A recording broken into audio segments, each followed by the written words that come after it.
Welcome to another episode of Sunday Conversations on Twitter Spaces. My name is Songezo Zibi. This episode was recorded on Sunday, the 5th of September 2021 at 6 p.m.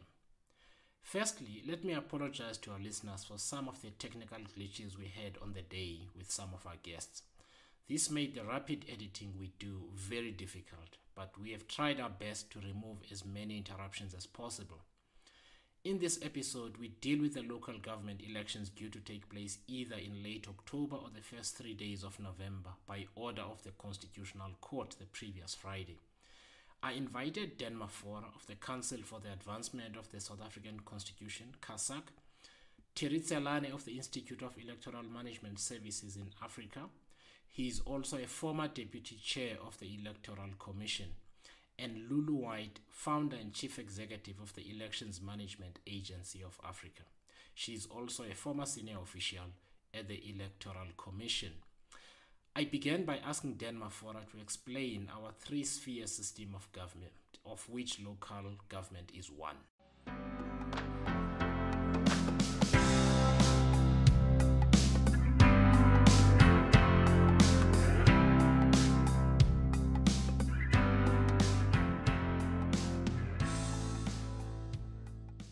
Our government is constituted by three spheres, which is the local government, provincial, and then national government. My understanding of the history is that it came about as part of the constitutional negotiations because there was a fear of a centralization of power. And the one way to do that was to distribute powers along three spheres with some exclusive areas of competence and then some concurrent areas or overlapping areas to allow for what the Constitution calls cooperative governance.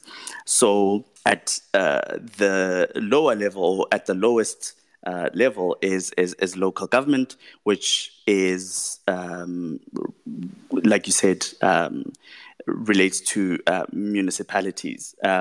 And in Chapter 7 of the Constitution says that municipalities must be established for the whole of the territory of the Republic. So the municipalities are obviously hugely important because everyone lives in a municipality. There's no one who doesn't live in a municipality. And so municipalities also have the power generally to govern the local affairs of their communities without interference from the provincial government or the national government. So local government is important in that sense, in that municipalities are concerned with the immediate needs or the immediate concerns of their own communities. And that's why it is so important that South Africans have regular elections, obviously, which is the point that we'll come to later, but regular elections to elect the people who govern them directly at that level.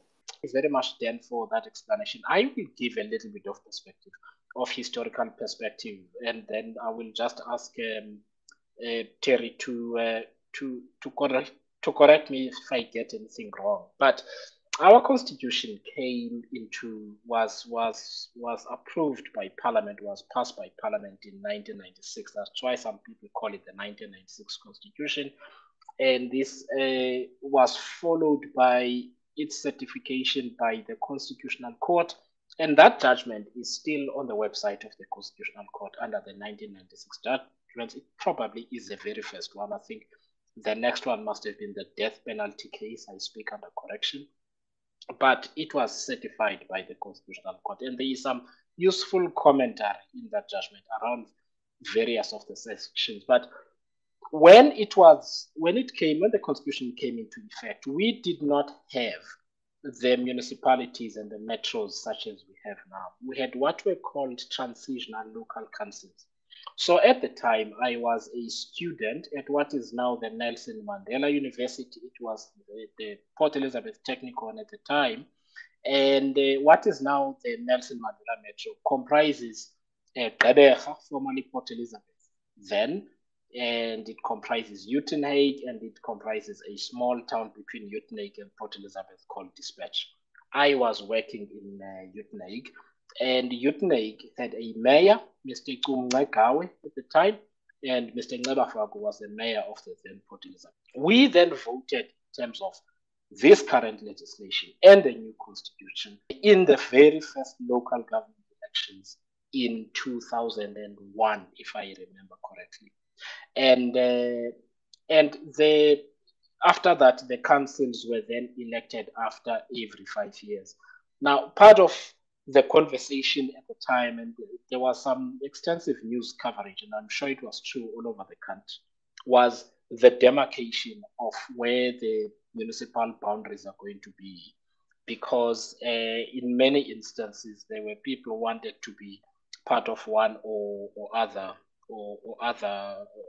municipality, who ended up with another one. And I think, in fact, in recent years, there was even a political party that was formed out of the Matatiele area, where the people had wanted to be part of KwaZulu-Natal, and they ended up being part of the Eastern Cape, and they were not happy about it, and they're still trying to be part of KZN, or were trying to be part of KZN.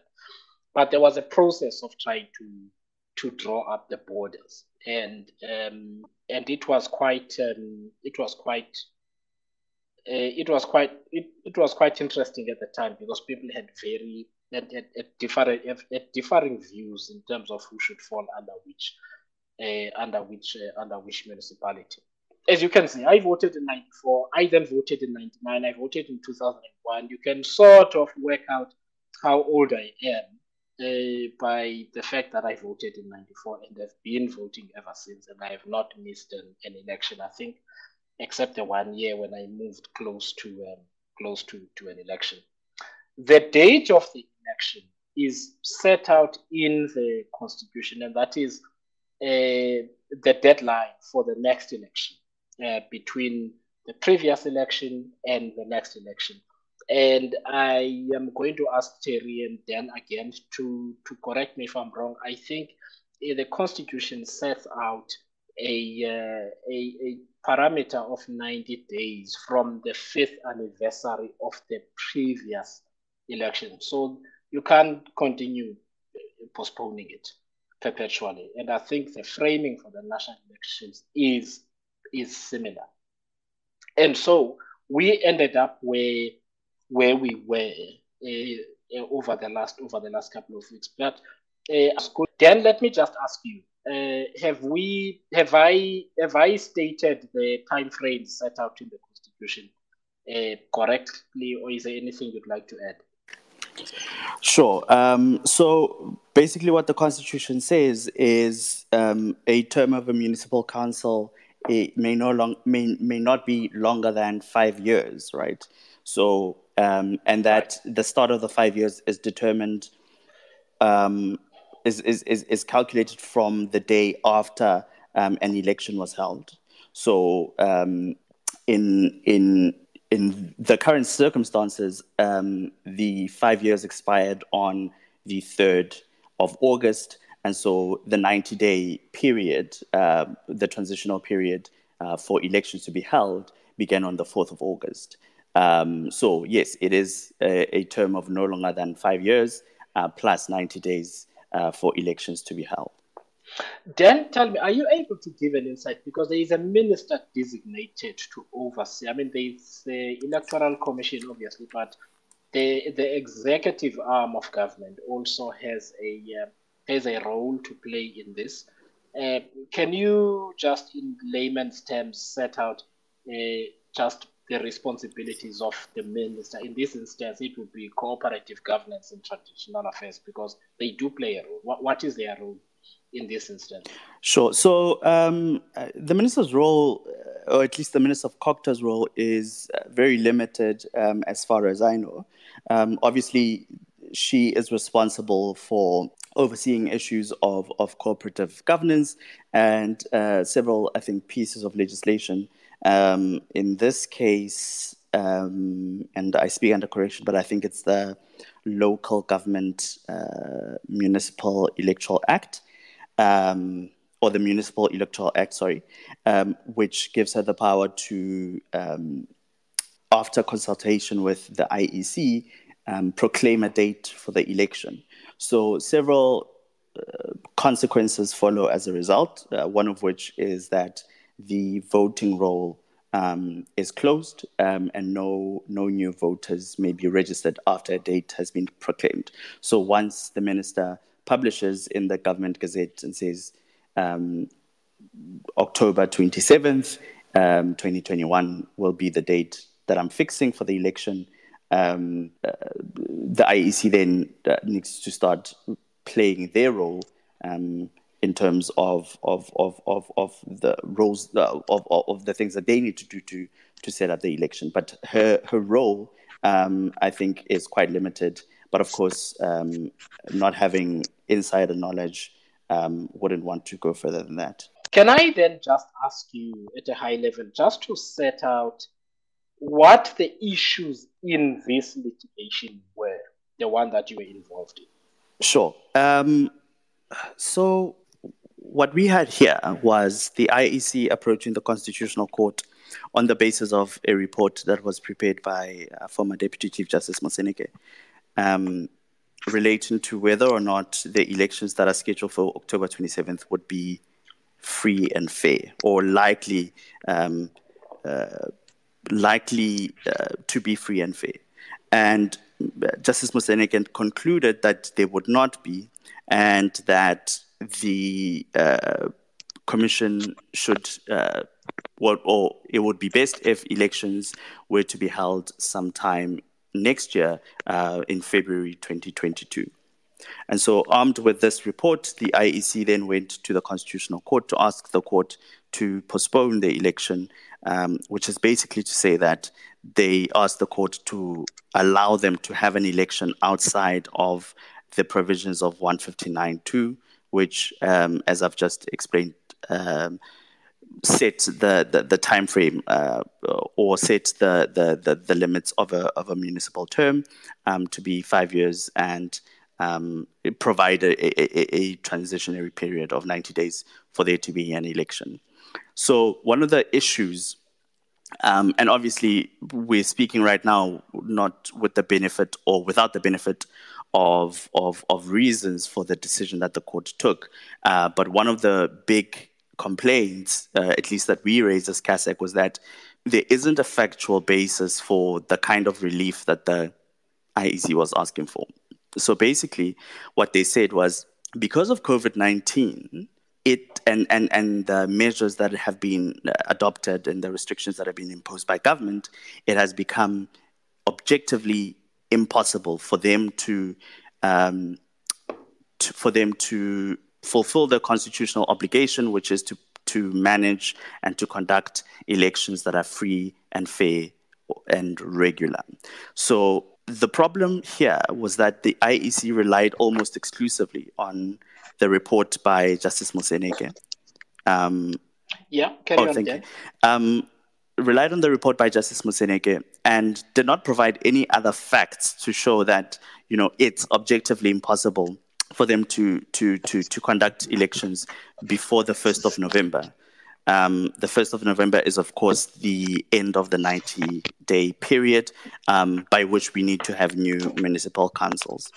So even now with this order, we obviously don't know what are the reasons the court came to the decision that it did, or at least right now. But one of the reasons we imagine is that the IEC has not made out a case for a postponement, or it actually has not made out a case for it being impossible to fulfill its constitutional obligation. I don't know if you want me to continue at the moment, or you want to bring... No, I will ask you to continue next, because I'm going to bring Terry in. I think he's now audible. Can you just greet so that I know I can hear you? Advocate Tselane, I can hear that there is a noise where you are. I can hear your movement, but I can't hear you speak. Okay. Then I'm sorry, I'm going to have to come back to you again. My apologies. So let me ask you this. I mean, there was some debate around whether the the constitution, the independent electoral, or the Electoral Commission as it is called now, needed to approach the Constitutional Court, or whether this was not a matter for Parliament. Now, for those listeners who do not know, you are a lawyer by training. You've worked at the Constitutional Court, so I'm not just asking you to put your head as a litigant in the matter, but also from your own knowledge. Was there a universe in which this could have been resolved by Parliament at some point earlier on this year? Right. Yeah. So the whole issue is that the IEC, there was a suggested in Justice Moseneka's report that maybe a court would be able to grant a postponement. And he said maybe because he didn't consider it at any length, and explicitly says, I don't have to consider this, so I'm just going to put it out there. But the IEC took that as something that was open to them to pursue. But the problem there, the very obvious problem, is that the text of the section itself is very clear.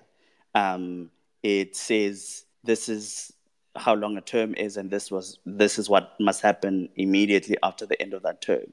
So, and there isn't a provision in that section or in any other section in the Constitution that says a court may be able to order otherwise. So, yes, the first question that people asked is, why would you not approach Parliament to ask for an amendment to the Constitution?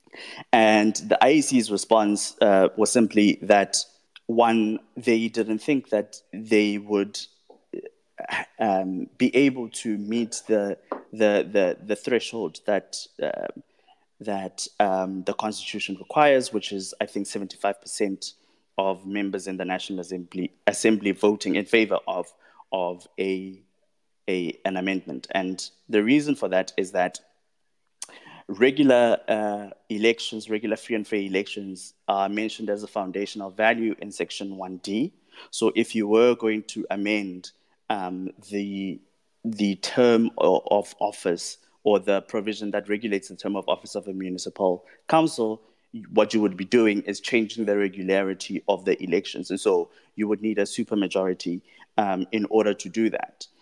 And the IEC simply said, well, we don't think we had the votes. But also another very interesting argument that they made was that it would be like the ANC passing an amendment in order to keep itself in office, which they said was undemocratic. And obviously, there's several problems with that argument.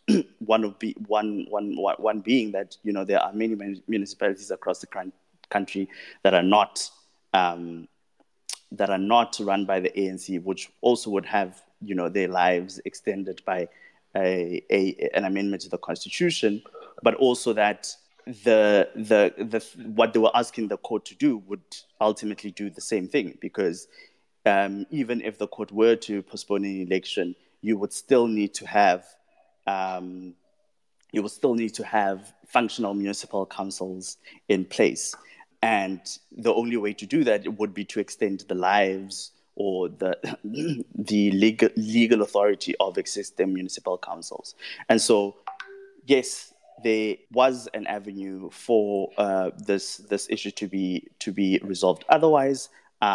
And the most obvious thing was a constitutional amendment. And still, again, the IEC doesn't explain why, for example, they didn't go to the Portfolio Committee on Home Affairs to say, look, we think we may need an amendment because we don't think we'll be able to run free and fair elections before May 2021, which is when they first commissioned this report. So isn't it then that amendments take a while? I mean, would that need for Parliament to do public consultations, to take submissions and so on? And that actually this was a unique situation that could not have been resolved any other way other than to maybe just brave it through the pandemic, such as the Zambians and others have done, and just hold an election? Or is there a way in which an amendment can be done shotgun and is still legitimate? And is there such a thing as a once-off amendment where, well, it's amended now, but we're gonna go back to whatever it was later on? I don't know. I mean, I'm asking now because the parliamentary avenue has been opened for discussion. Right. So right now, it is just objectively impossible to get an amendment through Parliament before the 1st of November. As you rightly say, Section 74 sets some timelines. So 30 days before you introduce a bill, it must be published in the Government Gazette. And then after it's introduced in the National Assembly, it cannot be voted on for another 30 days. So that takes you into 2 months, or actually probably more than that, before it's even brought to a debate or anything like that. And so the process for a constitutional amendment is quite long, and we know that also because of the Section 25 process that's been going on for almost 3 years now. But the first obvious point that this raises is that maybe the IEC waited until too late to do anything. And so, yes, you're not able to get an amendment, but for no other reason than that you don't have enough time. And the reason why you don't have enough time is because you didn't act earlier. And so, yes, so there isn't another way to get around to the Section 74 requirements for amending the Constitution. But there is, I think, a possibility of, for example, as you say, inserting something of a sunset clause to say this provision will lapse on this date. And so even if you do amend the Constitution, once that date arrives, that amendment falls away, and then you continue as though you revert to the previous position. And so there are some options that haven't been explored, that are not really worth exploring right now just because of where we are.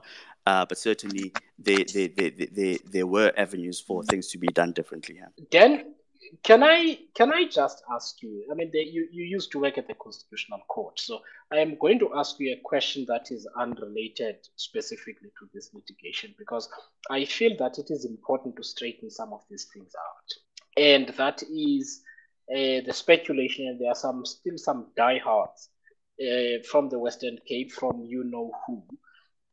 who said that they have it on good authority that basically the Constitutional Court, to paraphrase, is going to make a plan for the African National Congress, and that is why they have, the ANC has withdrawn its own application to the Electoral Court so that it could have some of its candidates who were late registered. How, to your knowledge, does the Constitutional Court arrive at a judgment, at a decision, once the matter has been argued by the litigants in the court? Just at a high level. Yeah, I'm gonna try be as vague. Yeah, I'm gonna try be as clear as possible without obviously saying anything that might get me into trouble because of confidentiality and stuff like that. But basically, so it's a very serious allegation, right? To say, one, that the court tipped the ANC off. But even more...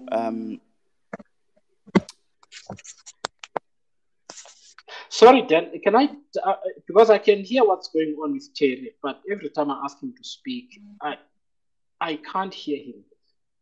Chari, are you able to speak? We can hear everything else that's going on where you are, except you. Can you just respond to me?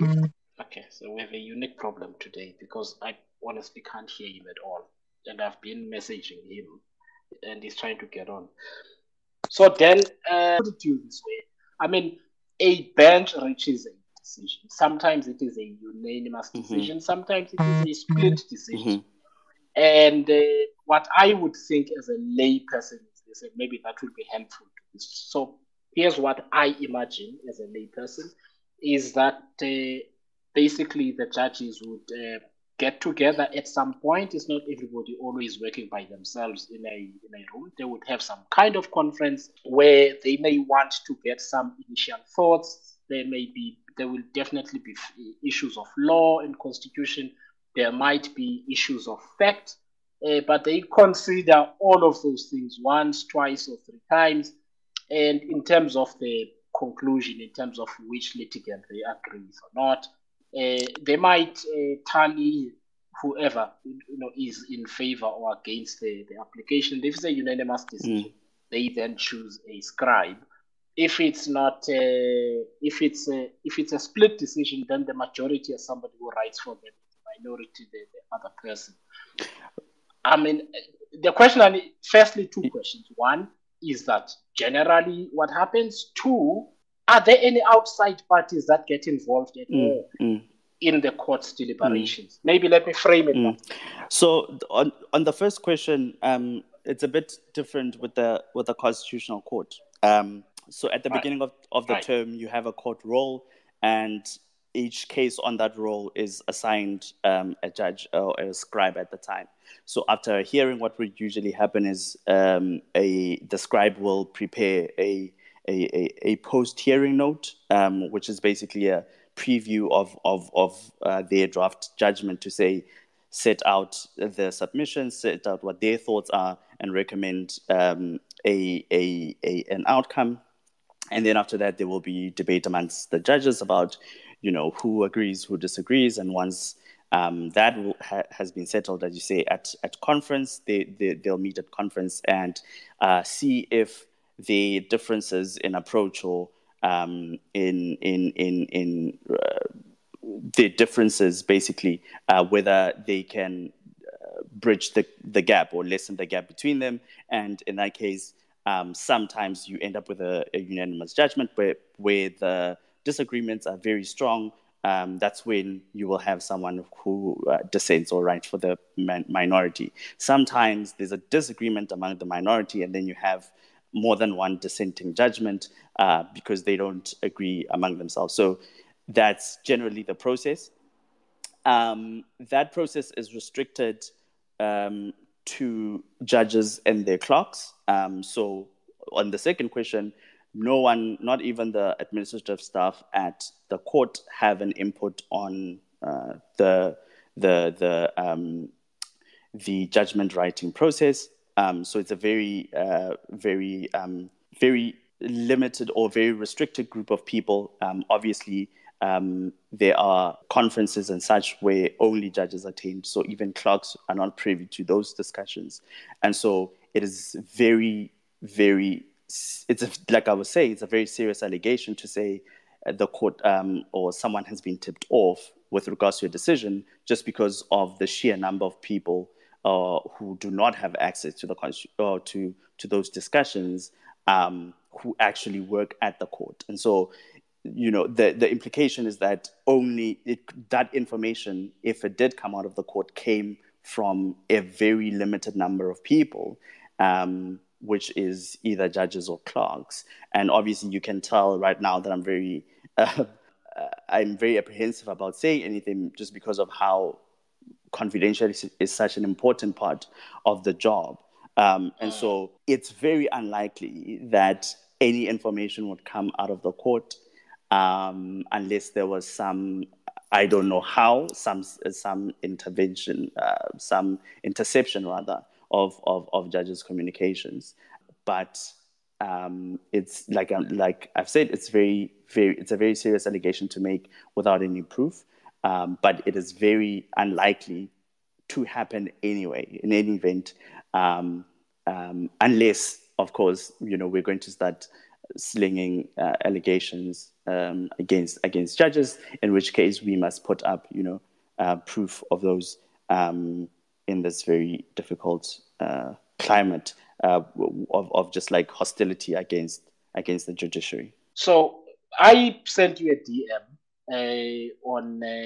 on Friday at some point, because in other WhatsApp groups that I was on, there was the Constitutional Court announced that they would basically they would publish the order. They didn't say it's an order.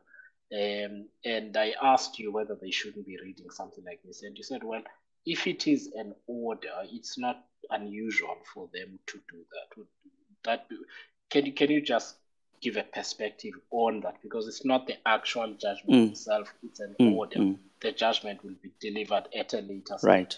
Yeah. So. Sorry. So this has been a topic that's been, in light of what happened in the US, very relevant.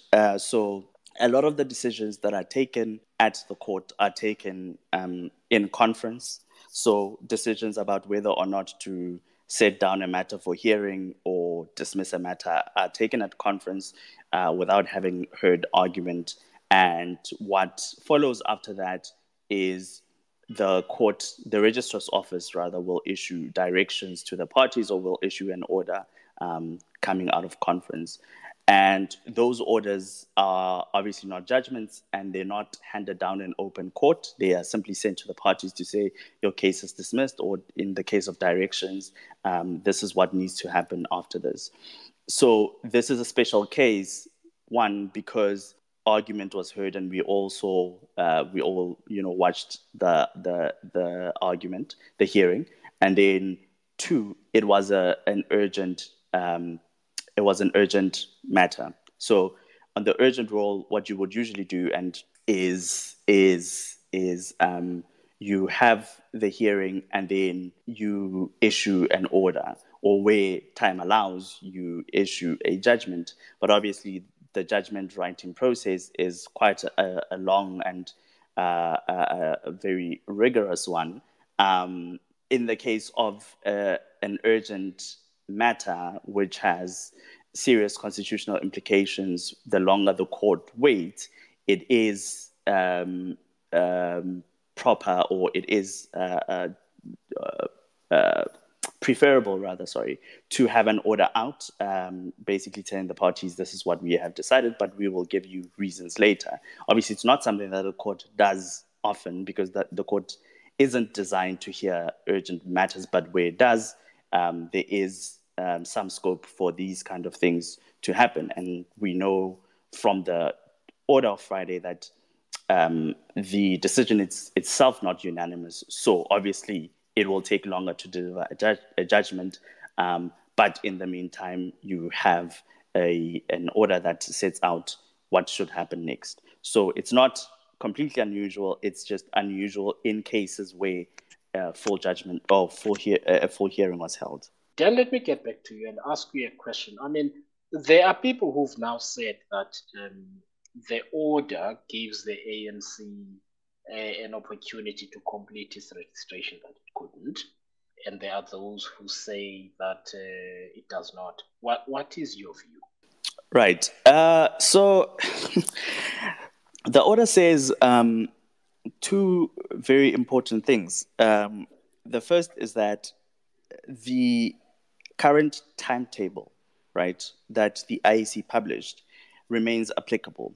So what that means is that everything that was done in terms of that timetable that was published on the 4th of August remains valid. And the IEC can make amendments that are reasonably necessary. So the question now is, because the voter or the candidate registration deadlines were before the order of the court came out, and because the order itself does not change anything that happened before it was handed down, whether or not it's within the IEC's general discretion in terms of this order to open up those processes. And my immediate answer to that is no, right? So I don't think you can read this order to say that, as Helen Ziller actually insinuated today, that the IEC would be at large to issue a new timetable. I mean, that's simply false. I mean, what the order does is simply say, look, you said you couldn't have a voter's registration because of the proclamation. Now the proclamation has been set aside. we are calling on you to have a voters registration and obviously the other issue is, what about those candidates who could not be registered as candidates because they were not registered voters? And I think there's a clear case, or there's a clear opportunity for the IEC to say, it's reasonably necessary for us to open candidate registration in relation to those candidates who will only become registered voters after, right?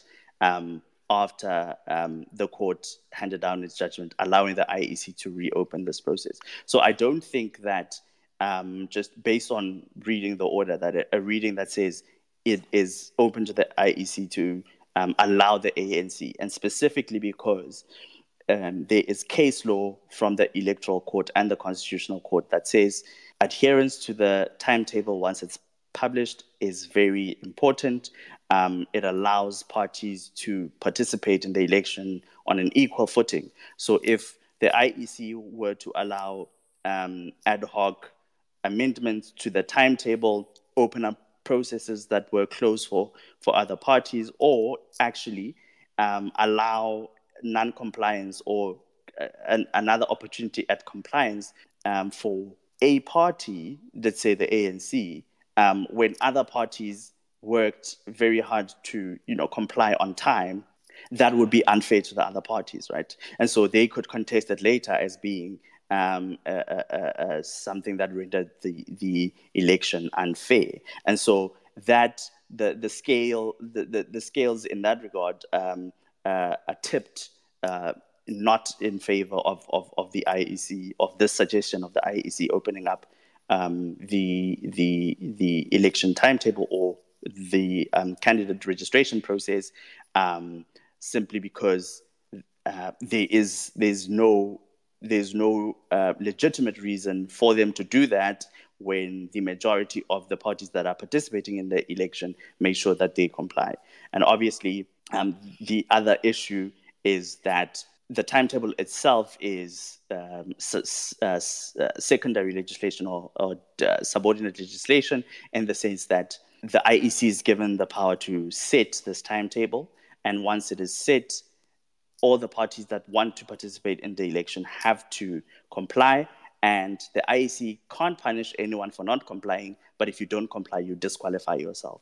So in that sense, it would be completely unfair to open up that process where other parties have complied and have ensured that their participation in this election is certain. So I don't know, obviously, what happened this weekend with the IEC convening the meeting with the political parties, and we'll hear more about that tomorrow. But my immediate sense is there's nothing in this order that gives the IEC that kind of leeway to completely overhaul or to open up processes that have already happened in terms of the current timetable, which the court has preserved as valid. Yeah, Dan, you're killing my hopes now. I was hoping that I could go back to King Sabata Dalindyebo local municipality and stand as some other councillor on account of the fact that I would register as a resident thereof, and then make my way into political leadership and build my way up from there. But you've now just dashed my hopes. I'm very sad. Let me give an opportunity now to everybody else who would like to ask a question to request a microphone, and I shall give you the microphone from here on to either make a comment or to ask a question.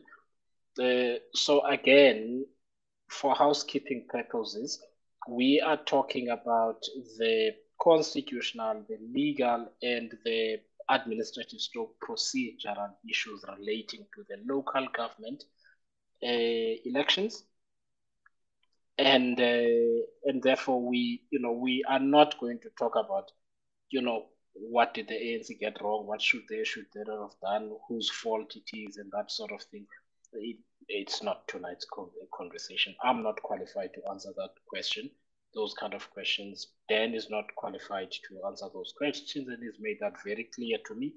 And therefore, we shall keep it in the realm of what the law and the procedures and so on ask us to expect of the Electoral Commission. I am actually quite old, I think, because I keep talking about the Independent Electoral Commission, and the Independent Electoral Commission is what it was called before. I think it's still called the IEC, which is where the Independent Electoral Commission comes from. But it is now the Electoral Commission. Maso, to ask your question or make your comment. Enkosi Mhlekazi, I will be lenient because we've been waiting for Harry. So if he speaks, I will give him an opportunity. Just a quick one. I want to check with Dan. Does the order close the doors for political party to convene and try to challenge this in the parliament? That's the question that I wanted to ask. Thank you. Sorry, can I ask, what do you mean by challenging this in the parliament? Challenge what? The order of the court? I just want to know what you mean by this. Cool. If I were to expand, not necessarily to challenge, but to follow one of the views that most people believe, if this was taken to parliament, maybe it should have weighed or gave a different view or opinion. Dan, I think you've got a short answer for that. I'd heard you give it. Yeah. So as I was saying earlier, I don't think that it's possible. It's not possible to go to Parliament and get an amendment to the Constitution before the 1st of November. So that option is completely off the table. So at this point, elections will have to go on in terms of the order, either between 27 October and 1st November, or by the 1st of November. Okay, that was quite short. Lunamda, and then I'm going to go to my old friend Jan. Thank you, the songs. Thank you for the opportunity, and good evening to everybody. Hope you can hear me. My question for Dan is simply let's forget about the order of the court for now, and just look at the Municipal Electoral Act, specifically Section 11.2, which says that the Commission may, by notice of a governed gazette, amend the election timetable if A, it considers it necessary for free and fair election, or B, the voting day is postponed. So now, by the minister, part of the order says that the minister needs to select another election date between 27 October and 1 November. And by selecting a date after 27th of October, that would technically mean that the previous voting day was postponed. Now, is the Commission open to use the power that it's given here by Section 11.2 to amend the timetable, seeing that the voting day is postponed, besides considering the Concord order, just by focusing on Section 11.2? So can I ask, by postpone, you mean what time horizon are we talking here? Because there is a window that the Constitutional Court has given, which, unless I'm wrong, I think it goes up to the 3rd. Do you mean postpone it beyond that? Or No, not my question is simply there was a election date that was announced, which was 27 October. Now, if a different date is announced that is after that, to me that is postponing the 27th of October election date, which was announced. And then would that open up the power that is given to the Commission in 11.2, that if there is a postponement of a election date, then they may amend the timetable. So, for example, since it was announced as 27th of October, the minister comes and says, now, no, the election date will be on the 1st of November. By that, postponing the 27th of October election date. I think there's a short. Thank you very much. I think there's a short answer for that, Dan, too. Go ahead. Yeah. So this wouldn't be a postponement in the ordinary sense, simply because, one, the proclamation has been set aside. So it doesn't exist anymore. So October 27 is no longer, there isn't a date, basically. But obviously, we know now the circumstances around the proclamation being set aside, which I guess is the reason why you're bringing the Section 11 to power to amend the timetable. But even then, the order, sorry, I know you said with no reference to the order, but it restricts the ability of the IEC to amend the timetable by adding the proviso that any amendment needs to be, one, reasonably necessary, and two, that the current timetable remains in force or remains applicable. So even in that sense, preserving the things that have been done in terms of the calendar or timetable rather restricts the kinds of amendment that you can make to the timetable in any event, because those actions remain valid. And so the simple question is, no, the Section 11 to power doesn't generally avail itself to the IEC in these circumstances. Okay, thank you, Dan. Jan, how's it? Hey, Go ahead. how's it? Thank you very much. Good and fancy seeing you here. But thank you for the opportunity. I just wanted to get clarity on something Dan said that speaks to opening up registration for voters. But that once you've got new voters, those, if my understanding is correct, those there can then be an argument that those should have an opportunity to also be registered as candidates. Maybe where I seek clarity is when voter registration opens, it opens primarily, to my understanding, two reasons. One is new voters, but equally an existing voter who has changed municipalities. So my question is, could there be an argument that even though someone has been registered, but now can argue that they have moved towns, and therefore now having registered in a new town should be given a chance to become a candidate in that town municipality? So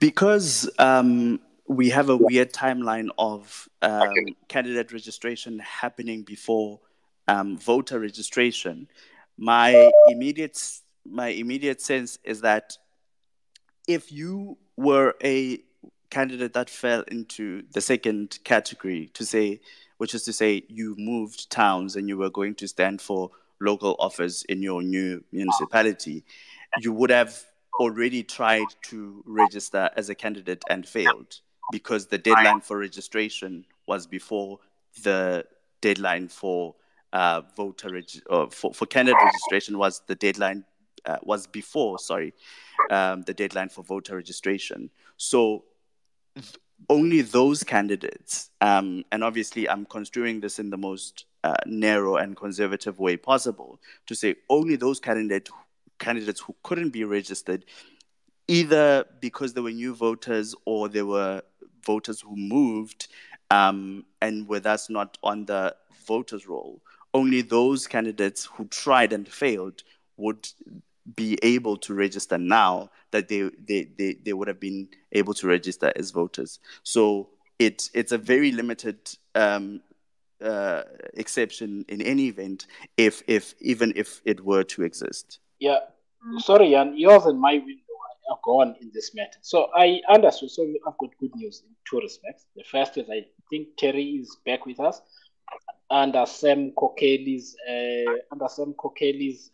profile, and Lulu has joined. So I'm just going to do a sound check with both of them. I'm going to first ask Lulu to just say hello, so that I know that we can hear her. Hi, Sonyezo, and hi, everybody else. I'm sorry about that. I had a bit of technical difficulty getting in. I've never been so happy to hear somebody's voice as I am now. So thank you very much. Terry, can you hear me? And I just want to make sure that we can hear you. Yes, I can hear you. Thank you very much. Is just to outline broadly the key functions of the Electoral Commission and how it interacts with political parties ahead of an election. So I'm asking you from the Electoral Commission's perspective. I know you don't work there, but you know how it operates. So that's a view, that's part of the view we could not have when we had the Kremlins. Okay, thank you very much. The role and responsibility of the Commission, the Commission or the IEC, is actually in Section 190 of the Constitution. And there are three main responsibilities allocated to the Commission in terms of the Constitution. The first one is to organize, manage, and deliver the elections. The second one, to ensure that those elections are free and fair. And the third, being to declare the results within a specified period. Now, I know that most of the time people always listen to or expect from the Commission to say that we declare the elections to be free and fair. That is not the responsibility of the Commission, and this is important. The role of the Commission is not to declare the results to be free and fair, but to declare the results thereof. Whether there are 10 people who voted or one person who has voted, the role of the Commission is just to declare the results of an election. But in terms of other processes, is to ensure that those elections are free and fair. Right. I don't know. So let me. Responded to yeah. That. No.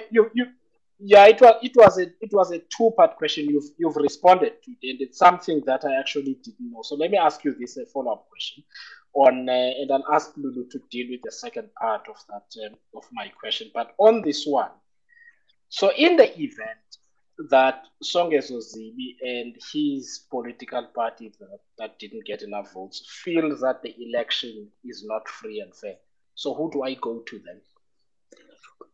You go to the Electoral Court. The Electoral Court is the first court that you can actually approach to deal with the matters that are related to the elections. They are empowered by the legislation to investigate any matter related to the electoral process or any complaint related to the electoral processes.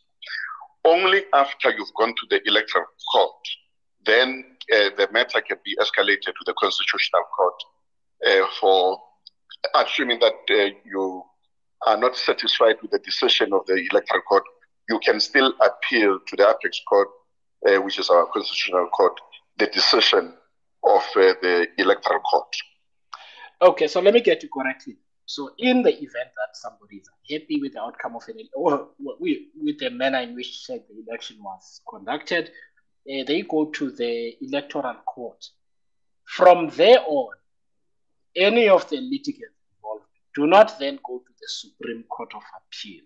They can approach the Constitutional Court from the Electoral Court. Is that how it works as a standard procedure, or is that an exception? Absolutely, because remember that the Electoral Court is at the same level as the High Court.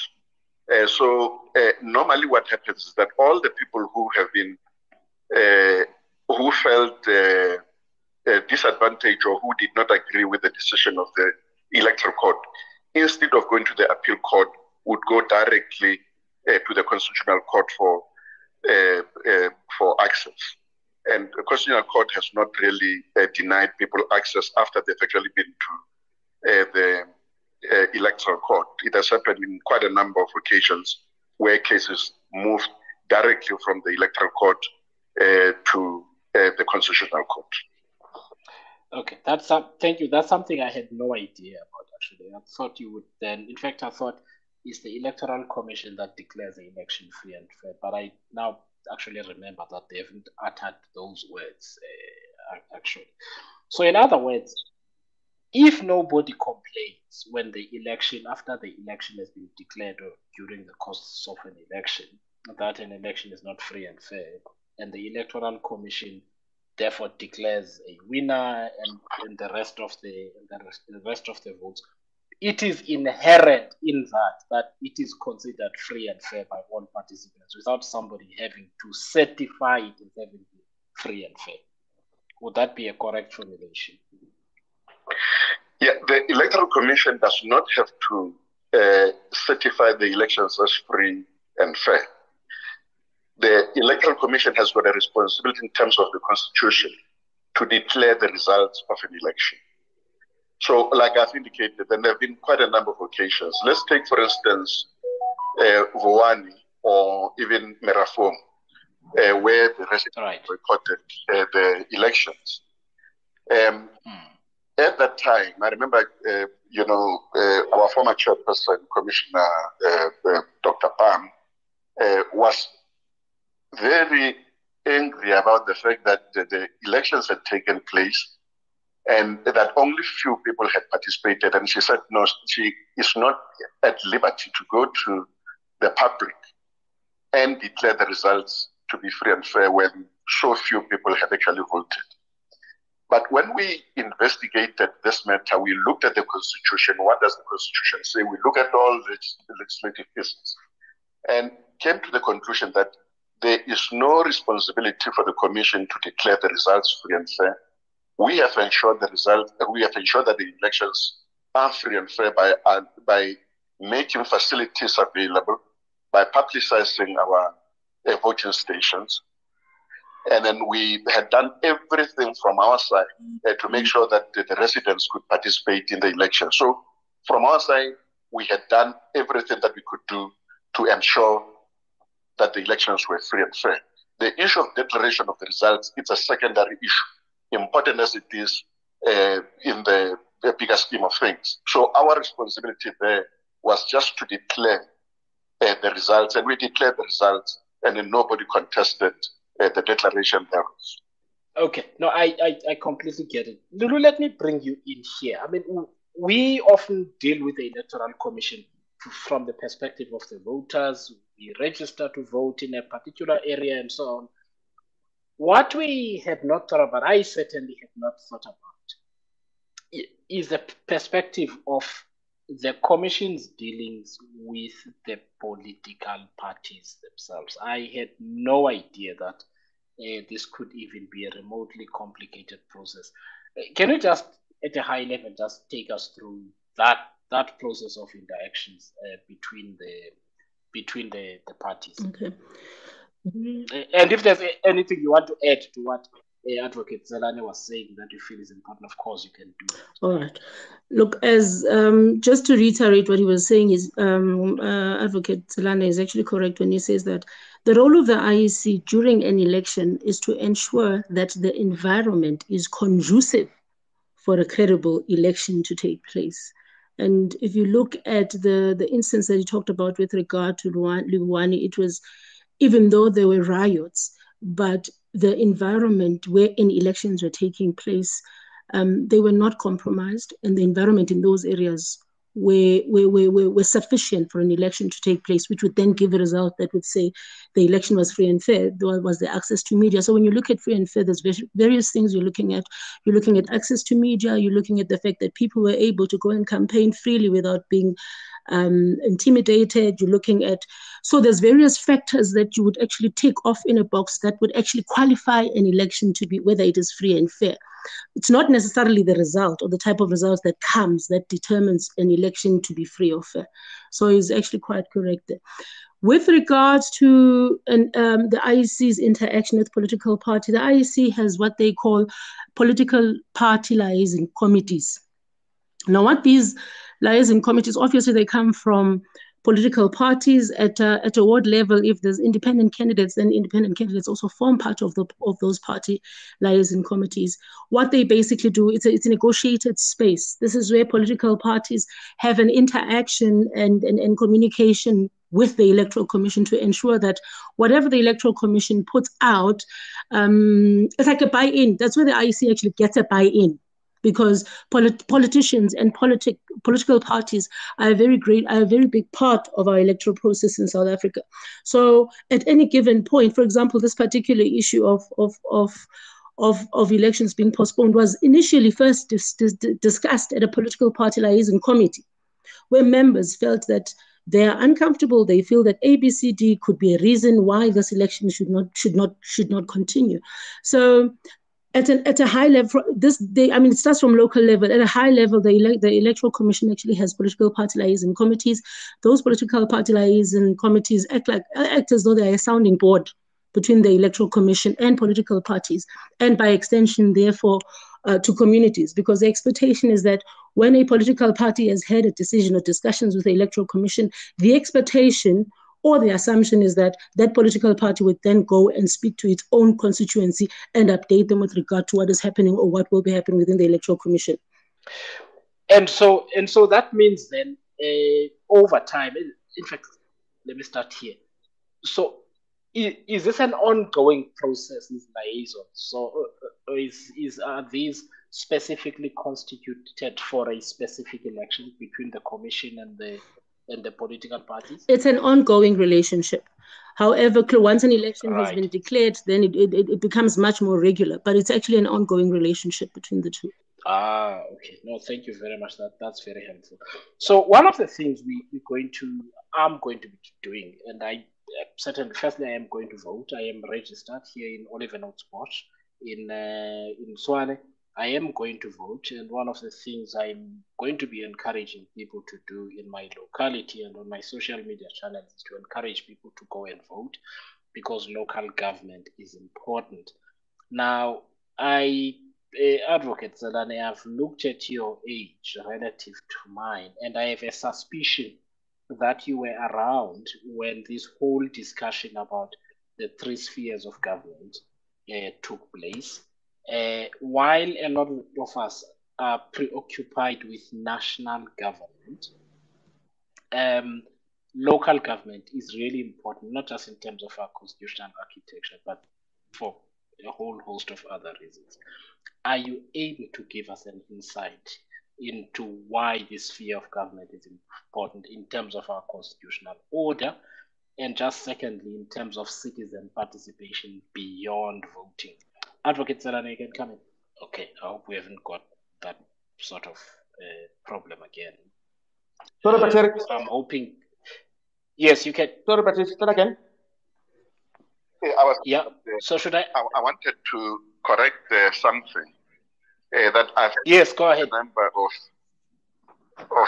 few people referring to me as an advocate. Not an advocate. This is the space that I understand, but I am not trained as an advocate. And I think it's important for me to mention this so that I also don't get carried away by this fancy title. Thank you very much. I'm one of those. You had my question, right? Yes, I had your question to say, why do we have 3 spheres of government? Yeah, just provide briefly a bit of historical perspective in relation to that, because we're not voting for fun. We're voting because there are certain really important things in terms of our constitutional order and accountability and so on that live through those structures. Okay, let's quickly take a trip in history. And then we go to 1994. At the time when we arrived at 1994 and we go into the elections, we had 4 original provinces in the country: Cape of Good Hope, Orange Free State, Transvaal, and Natal.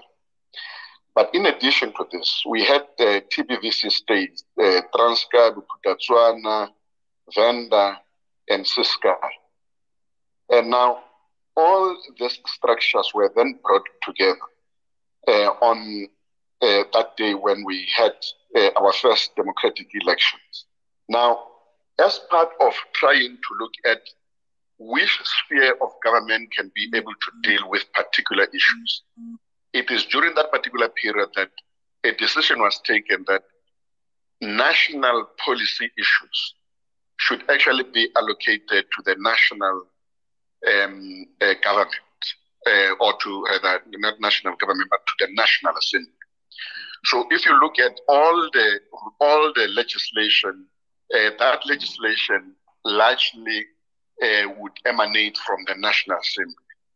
And National Assembly is constituted by 400 members, being members who are representing the provinces and those who were elected through proportional representation processes.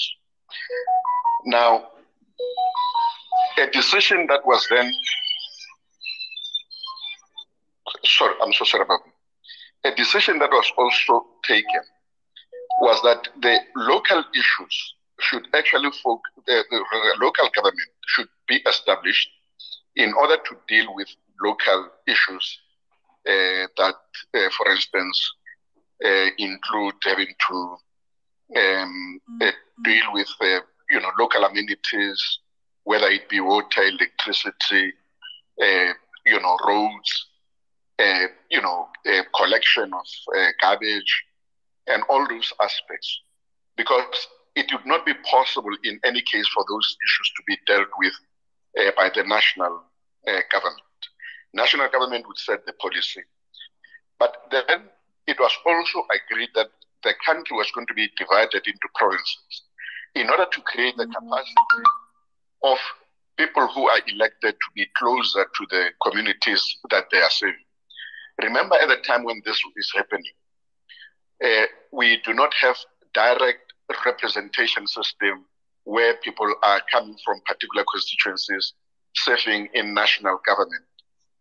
So provinces technically were created in order to try to cater for that particular aspect, where now a government closer to the people would be created to deal with the issues that were specifically designed and organized for provinces. And you would then have legislatures that have been created, all the provincial legislatures having to have 30 to 80 members, and their term of office having to be 5 years.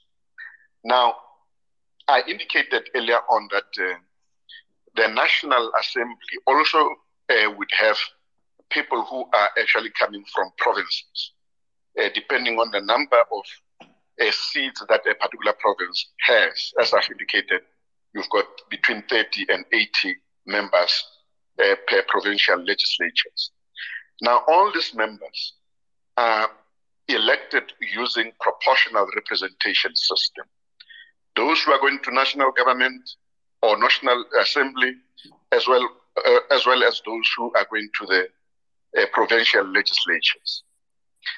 And I don't want to talk about the recent judgment on electoral system. Unless there are questions, I will deal with that at a later stage. But then going to the local level, in 1996, it was agreed, therefore, that there should be local government, which is predicated on a division of the entire country into municipalities. And again, as part of this particular process, the municipal councils were divided into 4 categories. And in this, you will find in the Municipal Structures Act, it is the metro councils, the district councils, the local councils, and what they used to refer to as DMAs, or district management areas.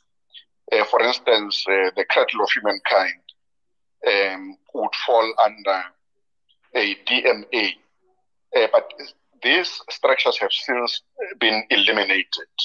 So currently what you have, you've got the metro councils, you've got district councils, and local councils. Local councils being the structures that deal directly with the people at the local level, and local councils also sending people in to serve in the district council. So when a person, a voter, participates in the election, those who are coming from the rural areas that have got district councils will, for instance, have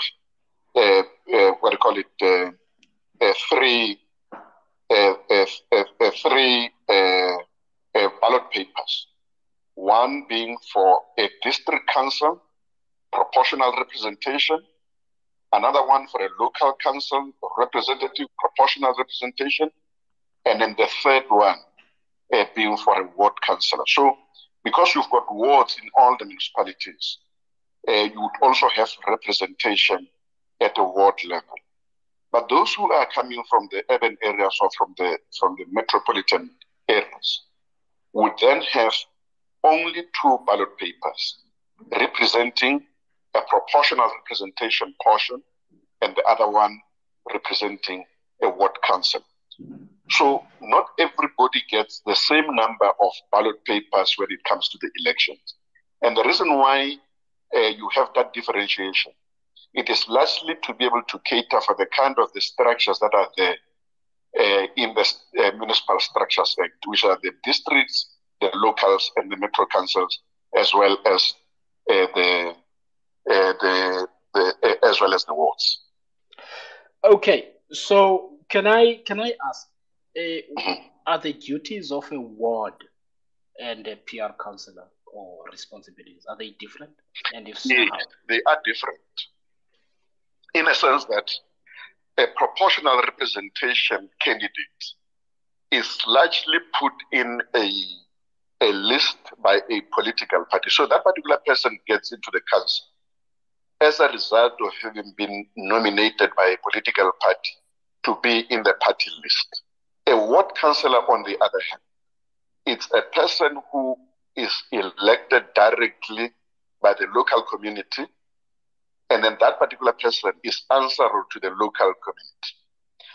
Now, the ward councils or the wards in general are contested by independents, and they are also contested by political parties. So a political party would still send a person who is a ward candidate for that particular ward, and that person will be contesting against independents in that particular area.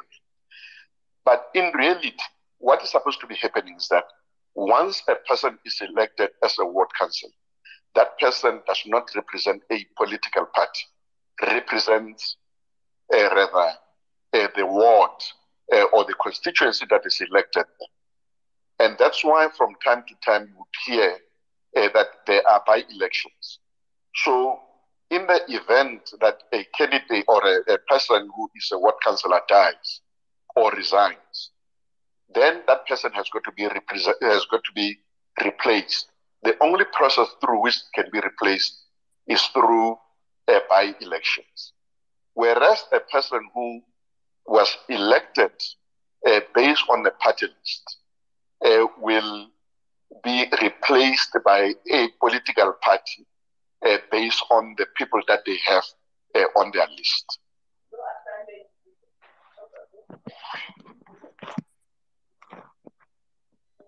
Sorry, I was speaking. Sorry, I was speaking on mute. I was saying thank you very much. I'll remember not to call you advocate anymore, lest I get you into trouble. But thank you. But thank you very much for providing that sort of a background perspective. I'll bring Lulu in here because the by-elections, I must say, I mean, I don't think in the wards where I've been, I think it happened once when I was in Gqeberha where there was a by-election, but I've actually just never participated in it. I just see them happening, Lulu. When does the commission decide to have by-elections? Because they tend to happen around the same time. Is that also designated in the law that they must take place within a certain time or at regular intervals? How is that decided? It feels like Easter to me, which changes every year. Look, by-elections are actually, nobody decides to have a by-election. The Electoral Commission certainly does not decide that it's now time for a by-election. A vacancy would occur as Deputy Tselane is right. So with a proportional representation councillor, which is a PR councillor, when a vacancy occurs, and a vacancy occurs when there's a death, when there's a resignation or termination of membership, because the proportional representation. So either one of those or a dissolution of a municipality would then create a vacancy within the council. Now with the PR, the political party would then send the person next on the list to fill that vacancy. However, with the ward election, so this is how it would work. A PR is proportional representation. With the ward election, it's Ward 20 that had a councillor and that ward died.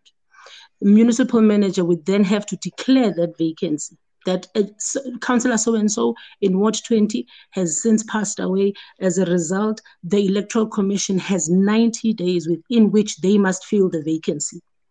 Then the Electoral Commission, following the letter from the municipal manager, must then create an election timetable. So can you see the repetition of what's happening with local government elections as well now? So the Electoral Commission, after getting a notification from the municipal manager, must then go to the Electoral Commission and then create an election timetable. That election timetable would then set out the date for when a by-election should take place.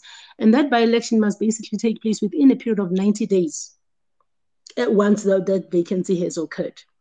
And then all of these other processes would then kick into place.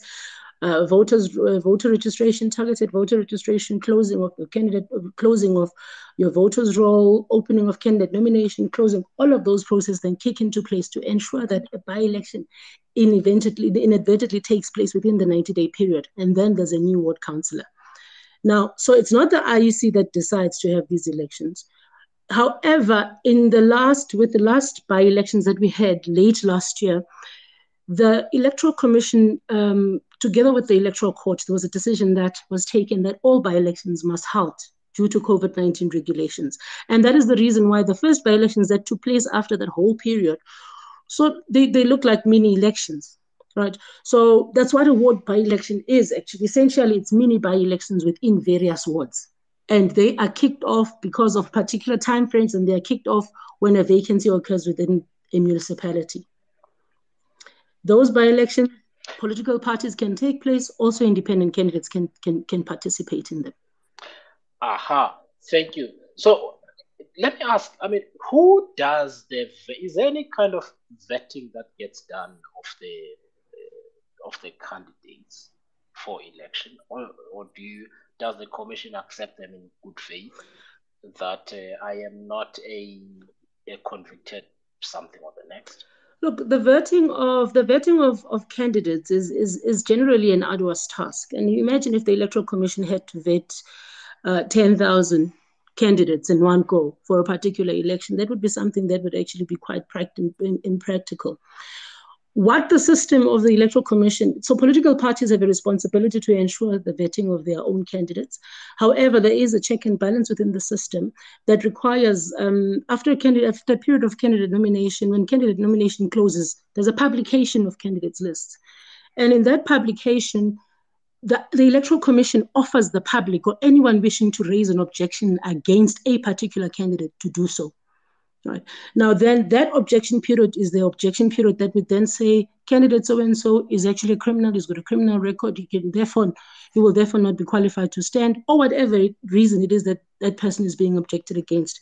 And once that happens and the Electoral Commission find that the objection is valid, that person is then removed from the candidates list. So in terms of vetting, political parties have a responsibility to vet their own candidates. However, members of the public are also given an opportunity to lodge an objection against any candidate that they feel is not suitable to be part of that election. Aha, thank you. It looks like I've got a chance in the next election. Thanks, Lulu. So two things. I'm going to go to some of our people on the line here to ask a question. So I've got three people to answer our questions. I've got Tselane, I've got Lulu White, and I've got Dan Mafora.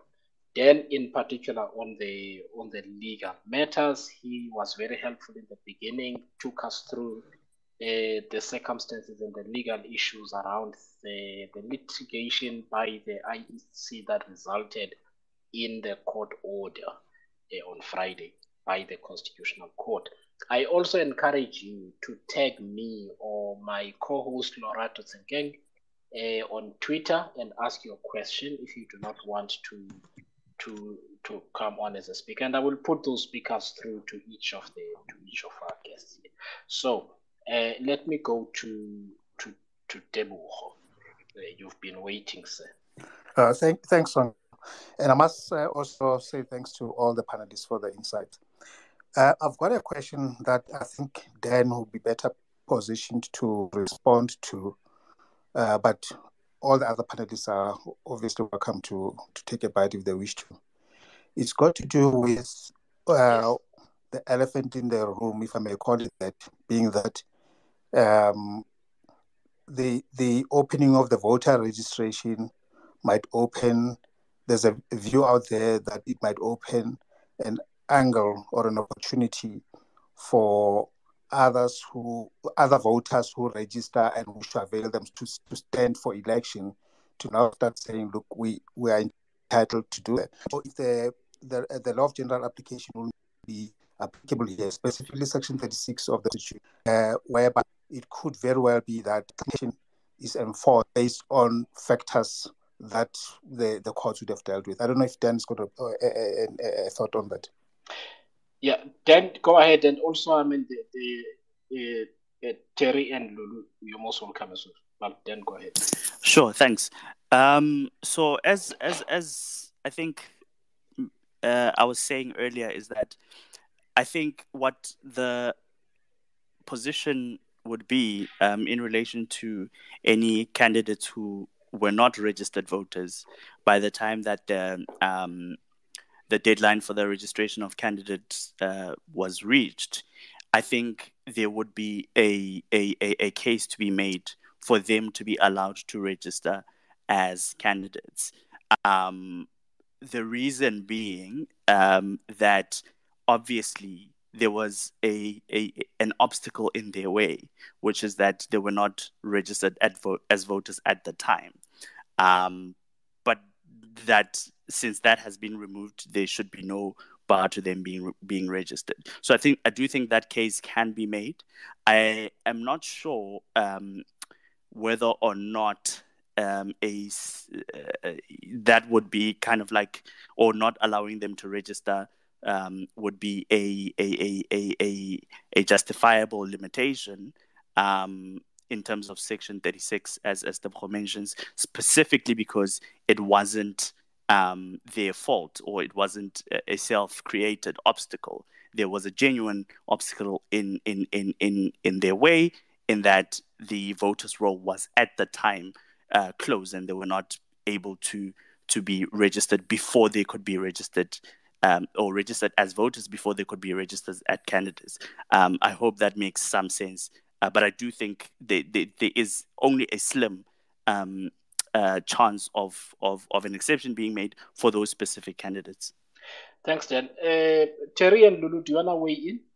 So if you have you. Yeah. So I think from where I'm sitting, what is likely going to happen, because you must remember, in terms of the law, the IEC can set an election only up until the 1st of November. Now, if the IEC decides to keep the date of the 27th of October as an election date, I do not hold the view that the election timetable is going to change, except only where voter registration is concerned. However, where the IEC has a consideration to move the election date perhaps to the 1st of November, then there is a likelihood that there might be slight changes to the election timetable, because a lot of other things come into play. Once voter registration takes place, there has to be opening and inspection of the voters' roll. There has to be other things that have to happen, registration of voters that are special votes. So there's a whole lot of other things that would then necessitate that the IEC opens a period for candidate nomination. The optics obviously are that all political parties would then be able to resubmit, should that be the case. So if the election date actually does move, if the date of the election moves to the 1st of November, I'm of the view that the election timetable is going to slightly change, and that there may be provision for political parties to also resubmit their candidates list. If not resubmit, perhaps if they forgot, then they might actually have those added. But the provision is only on the basis that the election timetable the election date has moved from the 27th of October to another date, to a later date. Terry, do you want to weigh in on this one? Because I saw a tweet, but I don't want to pretend everybody saw it. Yeah, my view is that we've got to read the order from the Constitutional Court and then try to understand it properly. Now, this section that says the timetable published by the Commission on the 4th of August 2021 shall, notwithstanding the provision of Section 11, which empowers, in other words, empowers the Commission to amend the election timetable, shall remain applicable. It's quite important. Two things that emerge from this particular aspect. It's because the court has already said that voter registration can take place outside the period that was, in other words, with the nullification or invalidity of the voter registration can take place. Now, at the election timetable, that the Constitutional Court says must remain, only had two aspects that had already been dealt with. It was the closure of the voters' roll and the registration of the political parties. Now, the voters' roll is removed with the voter registration process. The only thing that is then left, which it becomes applicable as per this, it is only candidate registration process. And then now, and I've heard people saying, but the Constitutional Court does not have the powers to do the work of the Commission, and then therefore the reason why they have actually left this particular aspect, it is largely because they want the Commission to be the one that makes the determination. If you go further in that order, the Constitutional Court has already taken a decision on behalf of the Commission that voter registration must happen immediately after that order until the 10th. And it also indicates where that voter registration must happen. So normally, that kind of declaration is a declaration that would be given by the Commission.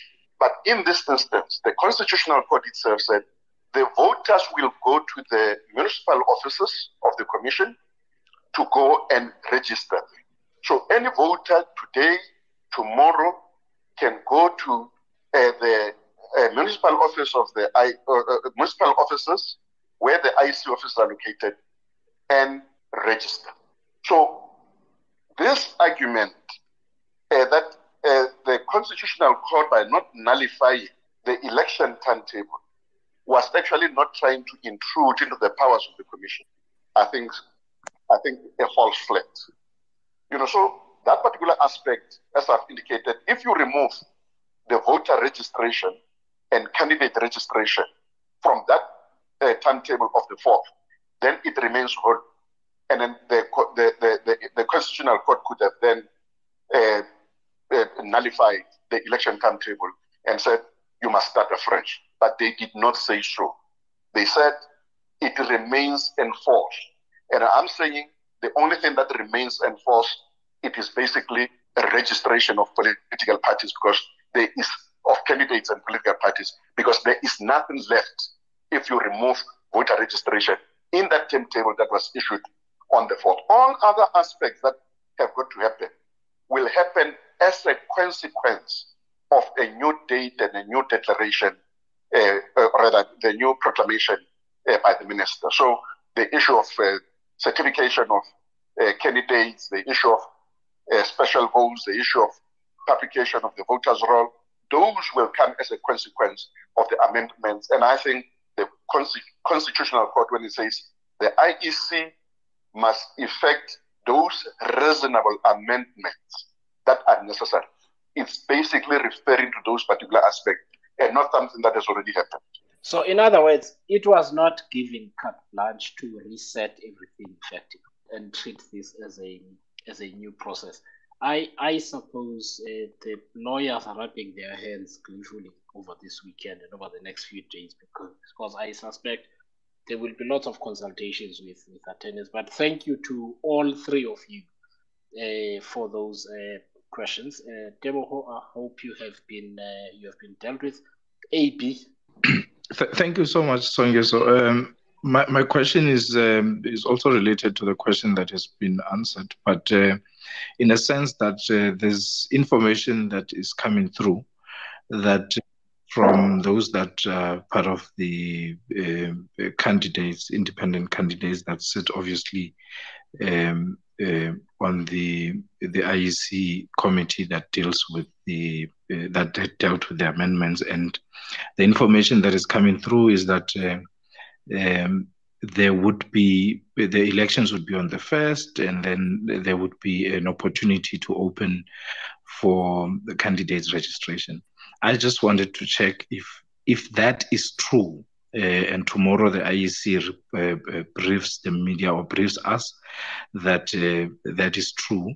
Would that open a can of worms and allow for a court or legal actions? Would that be acceptable, or would it be not acceptable based on your guests' views on what could happen? Thank you. Thanks, AB. Thank you very much. I'm going to take one more question so that our guests can then deal with both questions. Okay, the person I was going to point to now is gone. So can we just deal with that question? I thought that it had been answered in a way. Am I incorrect? The question from AB to say, or would I be wrong in saying the IEC is basically going to speak tomorrow at 3 p.m. I understand, and it will say what its own interpretation of this order is and what it is going to do is, and perhaps a sort of arising out of this question by AB, and you can deal with it if you like. What I'd like to ask is, for an ordinary member of the public, what are the markers what are the maybe 2 or 3 key things that they should expect the Electoral Commission to actually pronounce on tomorrow? Lulu, let me start with you. I think the first bigger question would be the date of the actual election, whether it's a confirmation or the election is going to be postponed by a couple of days. That is the first thing. The secondly, I think as much as we don't want to get into the elephant in the room, people do want to know what's going to happen with regards to candidate nomination. Obviously, the ANC is interested because of the fact that they missed a deadline. Opposition parties interested because they want us, because they've been doing comparisons of the case here, NFP and IFP previously with this particular case. So there's basically an interest on the opposition in the sense that they want to understand if that does happen, what are the implications legally? Umhlekazi lo Gqoba ubuza, he was asking what the legal implications, what the legal ramifications of an election, the election timetable actually permitting a period for candidate nomination. And I think we shouldn't forget that the Electoral Commission has been given a mandate to actually amend an election timetable if a voting day is going to be postponed. So if the voting day is going to be postponed, they may amend the election timetable. So there's nothing wrong that the IEC would have done in amending an election timetable in that particular regard. But the 2 big things that people are looking forward to hearing from tomorrow is whether the election is taking place on the 27th of November or the 27th of October or the 1st of November, and whether the candidate nomination process is going to be opened or not. Proclamation date, already the judgment had already said that proclamation must take place by the 10th of September, meaning the voters will then close. So those are the 2 big things, in my opinion, that people will be looking forward to hearing about tomorrow. If I could come in there, and I want to emphasize this particular aspect again, of the timetable published on the 4th of August. And then this is what the court says. It says, we understand that the Electoral Commission has got the powers in terms of Section 11. And then it says to the Commission, notwithstanding the provision of Section 11, in spite of that, we are ordering you that timetable remains applicable. These are the words from the Constitutional Court in relation to this particular issue. So the Commission would have to look into that particular aspect in terms of what it means. But okay, I think we've got a glitch there, Terry. Can you hear me? We can't hear you at the moment. Okay. Dan, did you have anything to add on this one? Sure. Well, the one thing to say is just that the DA has, or at least Helen Zille has expressed the view that if any candidate registration were to be reopened, they would certainly challenge it.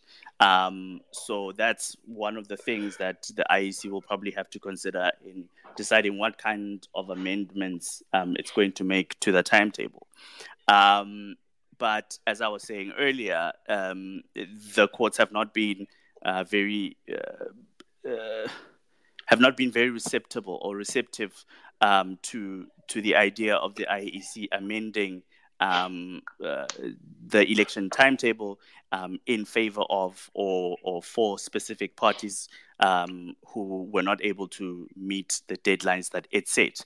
And so the concern there is that if everyone else tried their best and did meet the deadline set, why should anyone else or any other party be allowed a second chance when they were all kind of like bound by the same timetable? And so those are the kinds of considerations that will have to go into those decisions. But I do think if candidate registration were to be open generally, we would see a challenge to that decision. Yeah, thanks, Dan. But we are South Africans, man. You know, we always do everything last minute, and then we need a special favor, past deadline from somebody we know to sort us out. Pambil. Okay, thanks, Sangaz. Thanks for the opportunity. My question is around there was sometime a Fanslabit commission around the elections, how we conduct elections in South Africa. Now, my question is around from Tselane, what was that ever considered by the IEC to be for implementation, and how did that change the elections? Thanks. The election process. I suspect you may be somewhere around my age. So that was the Frederick van Zyl Slabbert Commission. It was called the Slabbert Commission. Yes. I will ask Lulu to come in, but from my knowledge, let me answer part of that question. So the Slabbert Commission made its recommendations, and it was a sort of a hybrid model between what I will call, for lack of a better word, nominated members of the National Assembly, and that dealt with the National Assembly, by the way, as far as I can remember, and possibly the provincial legislatures. But that commission and its views were not unanimous, and that report is still available for those who want to see it. It made its recommendations for a hybrid model of elections, and that was up to Parliament to take that up. They just never did until the litigation that we had. I think it was 2019 or early last year, I cannot recall now, where the case was made for independent candidates to be able to participate in at national level elections, which is what the ministerial task team is dealing with in part.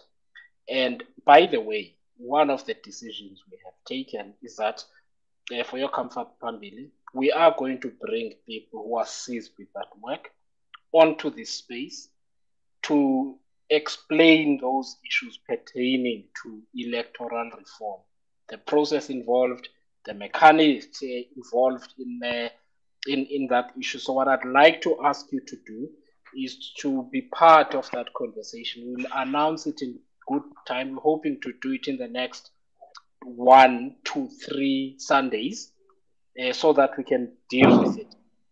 The Slabbert Commission does not deal, as far as I know, with the local government elections, which we are dealing with today.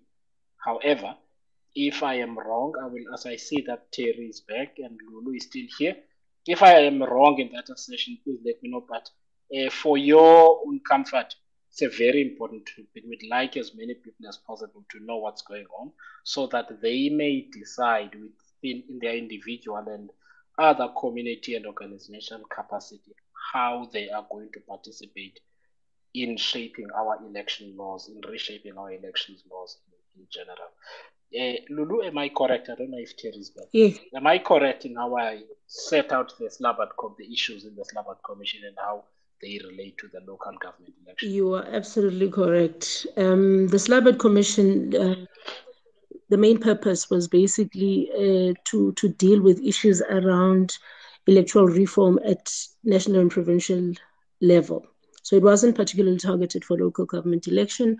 Subsequent to that, the New Nation movement then took the matter to court, and thereafter a decision was taken that provisions need to be made by the Electoral Commission to ensure that procedures and processes are in place so that people who want to participate as independent candidates at national level are able to do so. So you are absolutely correct to say that particular commission is a particular question refers to something completely different, but it is a conversation that actually needs to take place, especially because we are 24 months shy of our next national and provincial election. Thanks very much. Pamela, I hope we've answered you, but we will have a specific conversation dealing only with the matter that you've raised. So please stay in touch, and then we will talk about those matters. I just want to test. Terry, are you back with us? Sorry? Are you back? Okay, there appears. Yeah, are you back? Yes, I can hear you. Okay, great. Okay, we're going to bring you in soon. I just want to give Tselane an opportunity to ask his question, and hopefully you'll take it first. Tselane, go ahead. Yes, thank you. Can you hear me? Very clearly. Oh, thank you. My question is, and I'm glad the advocate is back, is seeing that the timetable is regarded as a regulatory mechanism where you can't just allow a party to force the IEC to change or to amend because of its weaknesses.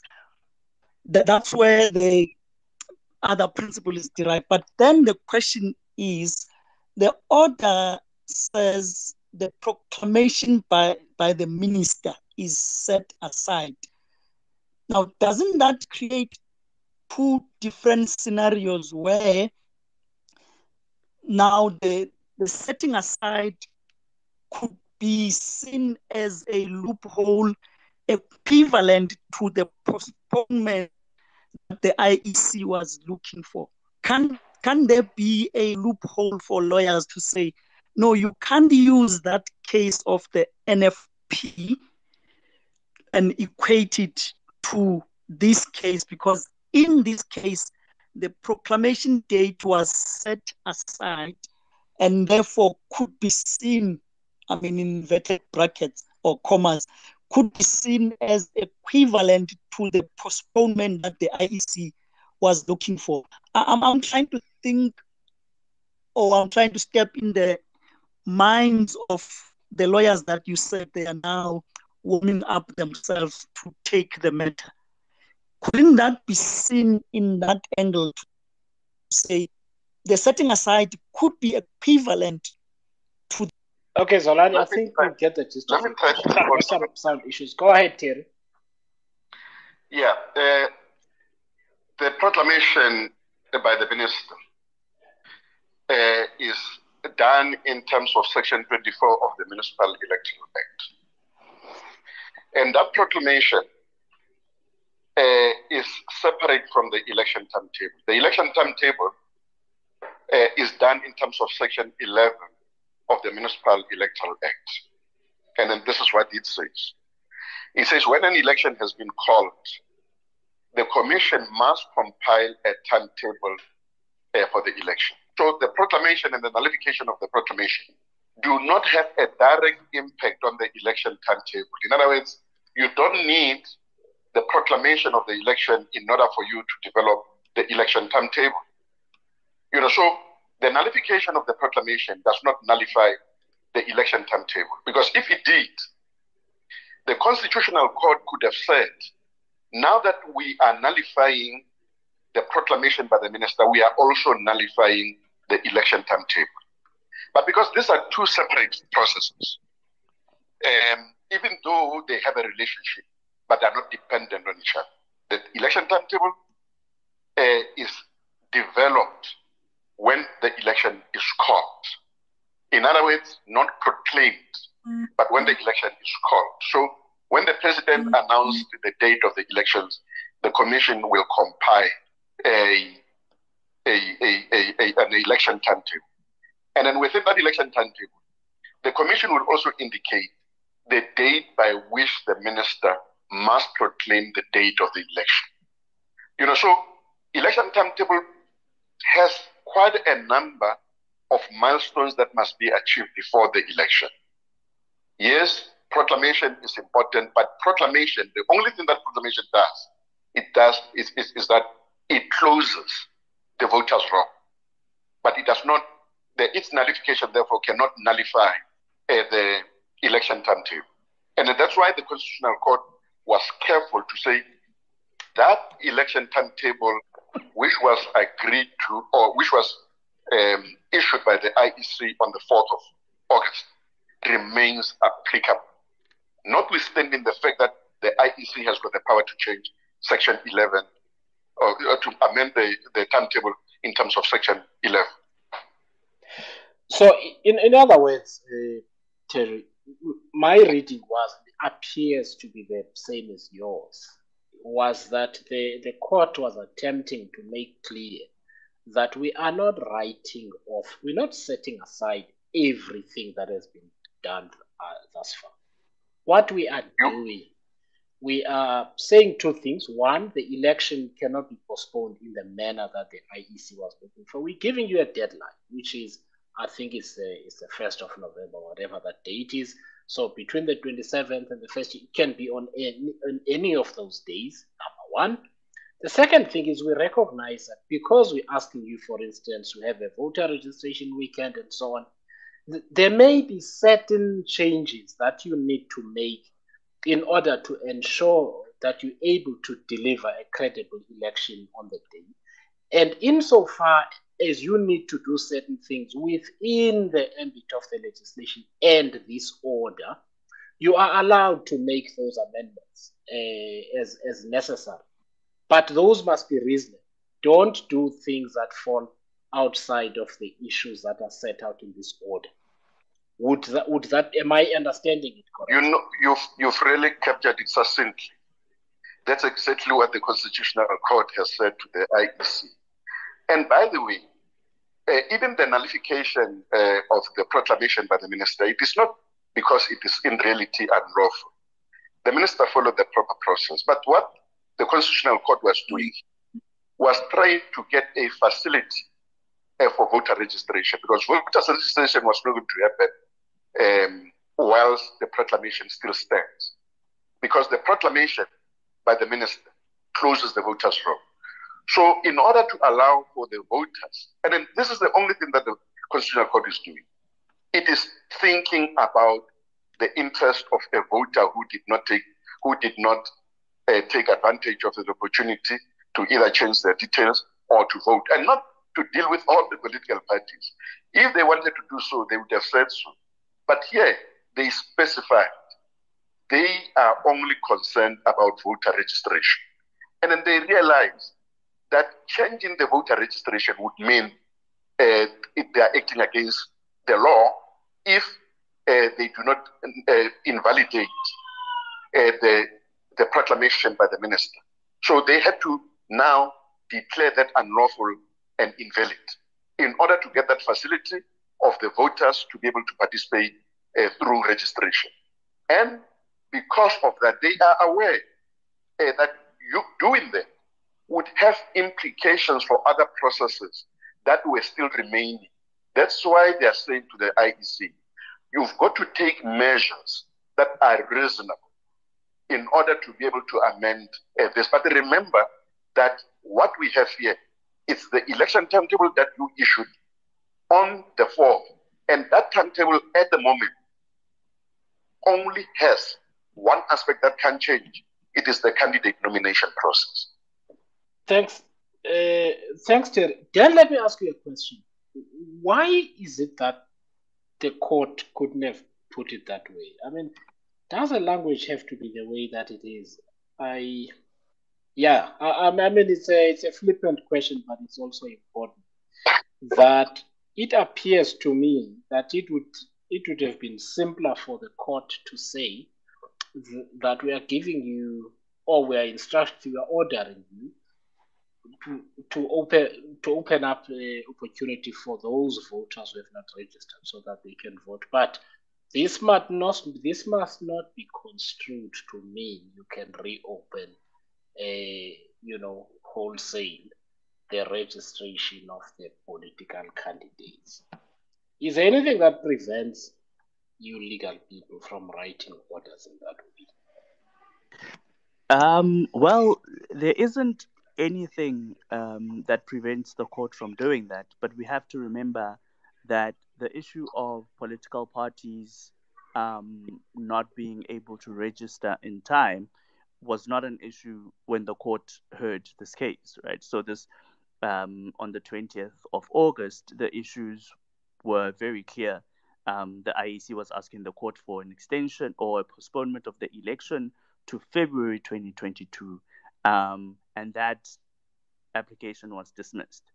So, in preserving the validity of the timetable, what it does is simply that because the IEC was already following a timetable, and it said so itself, that it was following a timetable to prepare itself for the elections in October, it would continue to do so, and everything that it had done until that point was valid. And so, of course, the court didn't concern itself with questions of candidate registration and things like that, because that was simply not a point that the parties directed argument or any kind of energy towards. Kind of the bigger question was, of course, what happens with the unregistered voters who, by no fault of their own, have not been given an opportunity to participate in these elections, which the court now says are going to go ahead. So, yes, it would. I mean, you always wish for a very specific order, but you can only give an order based on the issues that are before you. And so that question was not before the court at the time. So I think that's pretty much, and I mean, like Terry was saying, all the clues are there in how this order is structured. The proclamation is set aside simply to open the voters roll to allow voter registration, but preserves all of the other actions that have been taken in terms of that order. So that's what I want to say on that. Okay, thanks very much, Dan. So we're going towards the close, and I'm going to ask you, Terry and Lulu, to help us with understanding process from now on. So let us leave aside the issues pertaining to the legislation, to the litigation. Let us say the IEC makes its announcement. Everybody is happy with its announcement. Nobody's going to run to the electoral court. I know that's possibly not going to happen, but let us assume so. Well, what I want you to help us to understand is that once the voters' roll closes, we've all registered, all the candidates have hopefully been vetted, and there are no funny people in there who shouldn't be there. What does the IEC typically do there? What are the most important aspects of its work between that point and election day? Just for our own education, because we have not worked in the institution. I'll start with you, Lulu, and then come back to Tim. All things bright and beautiful, the next step would be for the issuing of candidate certificate, if I'm not mistaken. All candidates that now that qualify to be on the balloting, they're going to be issued with certificates. Then there's going to be a process of confirmation of the ballot papers. So all those people that would then all those candidates or political parties that are confirmed to be contesting will then have to go through a process where they vet and correct and confirm whether the ballot paper is accurate, it's a true reflection of what they're contesting for. There should also be a process for the signing of the Electoral Code of Conduct before the actual election, which basically confirms that people would adhere to the processes of the Electoral Commission as they prepare for the elections. And then that's really basically it. Political parties have the bigger chunk of the work with the campaigning that actually needs to be taking place at this point. Sure that Tselane will be able to capture some of those that I could have omitted. So it's candidate certificates. Yeah, please comment here. Sorry, I was speaking on mute. Okay. Essentially, what's going to be happening now, once a determination has been made for the registration weekend, there is going to be a registration weekend. After that registration weekend, the minister will then proclaim the date of the elections, so it will close the registration for any further registration, and then from there is the publication of the election timetable. In other words, the amended election timetable. There will also be inspection of the voters' roll for objections, because there may be people there who some people may want to object against. And then there will also be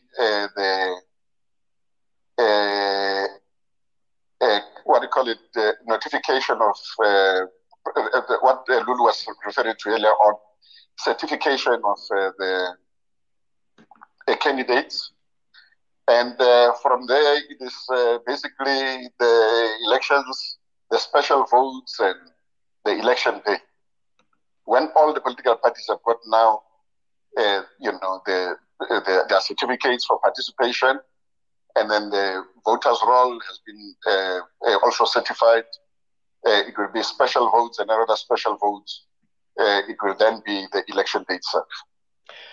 So tell me, what happens if 4 days before the election, a candidate dies? And it's a ward. It's a candidate for a ward. What happens? I mean, is that regarded as a forfeited match in a way? If we're in football, that political party loses. What happens? No, the election carries on with the dead candidate. No, I know, but that's. Oh, really? Yes. You vote for the candidate. You vote for the late candidate, and if the candidate then wins, obviously, then there has to be a by-election thereafter. But the election does carry on. Nothing stops the election from taking place.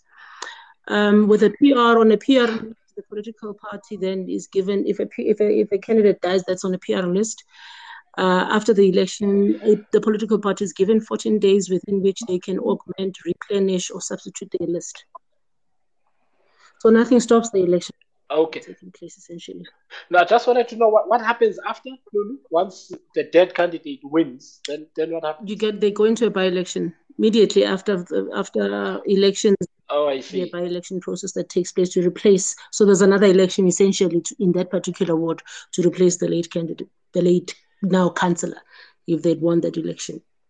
Yeah, look, if I had been contesting the election and I lost it to a dead person, I probably wouldn't run again.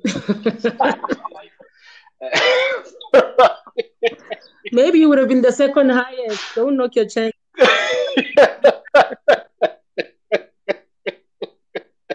I would give it up at that. So I am just going to ask you to make some closing remarks. I am going to start with you, Dan, because you held the fort earlier on when we were having some gremlins earlier on with Terry and Lulu. If you've got any, but if there was one thing that you'd like to leave our friends on this chat with as a message from a legal perspective, things to refrain from, things to look out for, and so on, what would those be? Yeah, thanks. I don't think I have anything much to say. I think thanks for the conversation. It's been interesting to learn how the IEC functions internally. But as always, I guess let's all, remain cool. keep cool heads when we speak in public, especially people with large followings. Let's be prudent about how we engage in some of these conversations. But thank you so much for inviting me. In other words, no conspiracy theories. Okay. Thank you very much, Dan. Lulu? Thank you very much for the conversation. It was a very interesting conversation. I do feel that perhaps we, whether it's the IEC, whether political parties, need to do more in as far as active citizenry is concerned. One has found previously, or most times, that a lot more people are much more active on social media. But when you go and speak to the men on the street, half the time they don't even know what's happening. You go and you ask a person, what do they think the ruling of the Constitutional Court means and how that translates in as far as their interest is concerned. They're not able to tell you that. I don't know whether, it's the role of the IEC, it's the role of political parties, it's the role of civic societies, but I do feel that a lot more needs to be done in as far as ensuring a greater margin of participation in these elections, because ultimately it's people's lives that are going to be impacted. Thank you. Thank you very much, Lulu. Terry? Let me also really take this opportunity to express my gratitude to you for this session and apologize for our earlier difficulties. I'm certain that in future we'll be able to deal with those difficulties. And really, it's a fantastic session, and then we can continue having more of this. Because this is how we are able to learn from each other and also share ideas. And I think it's an important thing that we need as we move towards the local government elections. Thank you very much. And thank you to all three of you. I know it's a Sunday. We usually carry on until late as we have today. And I want to thank you for your patience. And to everybody else, I am going to say this because all of these conversations are interconnected in a way. And if you recall, we had the former Director General of the Treasury, Mr. Fuzi, some weeks ago. That interview, that conversation is on Spotify, so you can get it there on Songs and Friends. But as depressing as our politics can be from time to time, our democratic system is set up in such a way that we have a say at all levels of our government, whether it is national, provincial, and local government. The local government is particularly important because it directly affects our lives, it affects our safety, and so on. So as depressing as things may be, we really do need to go out and vote, pick a party, but take it beyond that in the way that I really am going to do now. My councillor is going to know who the hell I am. I'm going to participate as far as possible in the affairs of this ward in Olivenhoutbosch and also in Tselane as a citizen to make sure that if I need to become a pain in the butt, I'm a pain in the butt. If they need my help, I am there to help. But democracy is a participation sport. Absolutely. Nothing will work if we vote and then we walk our way and hope that those guys are going to do our work. Because it is precisely from doing that the bad people know that we are not paying attention between elections and they can do whatever they like. So the Electoral Commission is there to make sure that we choose the people that we will know who they are and we can hold them accountable and help them when we need to help them and to also challenge them when we need to challenge them, including whether they come and talk to us enough about the issues that are happening in the city. It's not just about complaining. They need to tell us what their plans are and what we can do to participate as citizens. So what I am calling for is a new commitment to be citizens who are bothered and choose to care about something at a local level so that we can have ownership of the cities and towns and districts in which we live. In my case, I'm going to do it in two places, here and at King Sabata Dalingebo municipality in my village where I live. So that's what I'm going to leave you with, colleagues. Have a good evening.